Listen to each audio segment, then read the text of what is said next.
Hi, my name is Zakora, and I chose the topic nonverbal communication.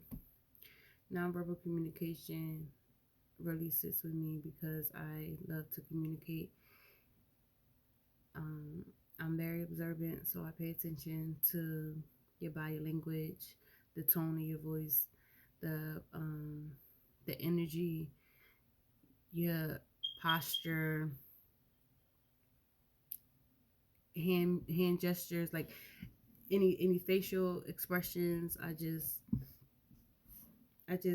I link it all together, and for me to be able to understand really understand what you're saying, not just what you're saying, but the tone of how you're delivering what you're saying.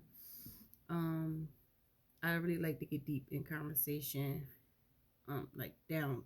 Like I like to be clear and make sure that there's clarity on both ends. Like I don't like to just talk at people. I want to make sure that when we're talking that there is understanding while we're having a conversation instead of waiting to the end to see if they understood what the conversation was about.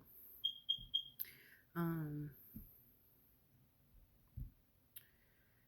the definition of nonverbal communication I got out of the textbook, and it says um, it is the transfer of information between persons without the use of words, and it includes not only visual cues, gestures, appearances, but also vocal features, inflection, volume, pitch. What I was saying about the tone of your voice whenever you're talking, and environmental factors, use of space and position, meaning like personal space.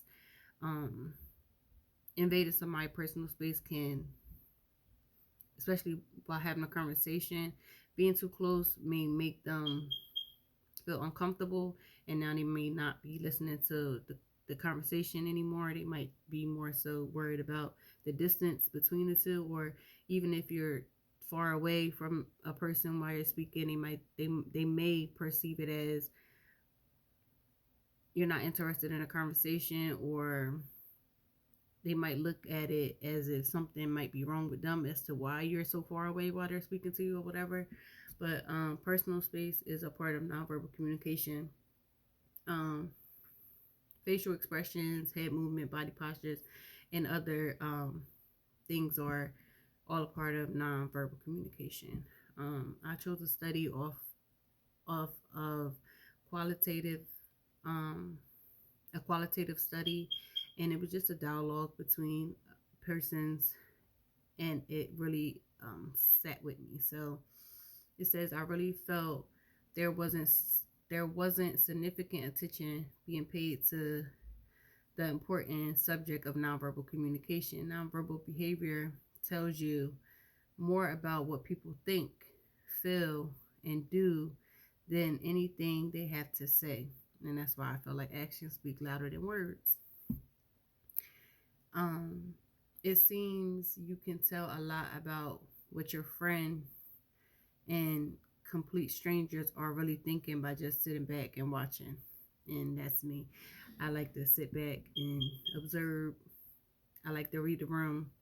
I can have a conversation with someone without having no eye contact, but make it known that I am paying attention and I am listening, but I'm also paying attention. I'm a multifunctional person, especially when I'm outside. I'm like hyper aware of my surroundings, and I'm very I'm very fluent with using my different senses and stuff. So my thoughts for my my findings for this study, everything I found and came across was basically either something I already knew, or it just went a little deeper into the topic. And policy recommendations, I wasn't sure if it was for the school or not, so I did find something on students are prohibited from engaging in any type of harassment, intimidation, or bullying. And I chose this because you can mimic a person, or um, copy, or you can really imitate a person by not saying anything, by jumping at a person, or staring, intimidate them by staring them down, or whatever. Like there's different ways of doing nonverbal communication. It doesn't say nonverbal, but there's definitely, if you read between the line, there's ways to connect the two. My conclusion I got from the book, and it basically it says all forms of nonverbal communication are influenced by gender, race, social class, and the personal context in which they occur. Learning to understand and respect alternative styles of social interaction enhances our personal effectiveness by increasing the range of options we have for communicating with different people in diverse contexts and for varied reasons.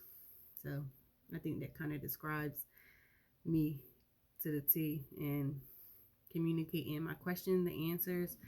Um, I'll read one of them, and it says, "What if a person uses good verbal and nonverbal communication but knows how to lie without you knowing? Can you use nonverbal communication to determine if a person is lying?" And my response is yes, you can use nonverbal communication to determine if a person is lying, even if their verbal and nonverbal communication is on point. Um, if you know a person well enough, then you'll be hip to their patterns, and you'll be very familiar with their style of communication. So you should be able to point out when a person is lying. And you could choose to either call them out on it or not. But me personally, I pick and choose when I want to call someone out as being a liar, because I'm very good at breaking it down on why I feel that way, for that person to understand my point of view on why I felt like they were lying. And sometimes I may be right, but they didn't mean to come off that way for me to receive it in that sense. But if you don't know a person that well, then you probably wouldn't know if they lying or if they telling the truth. I would have to say that it would just take time for you. Like, you would have to learn that person in order to understand if they lying or not. That's it.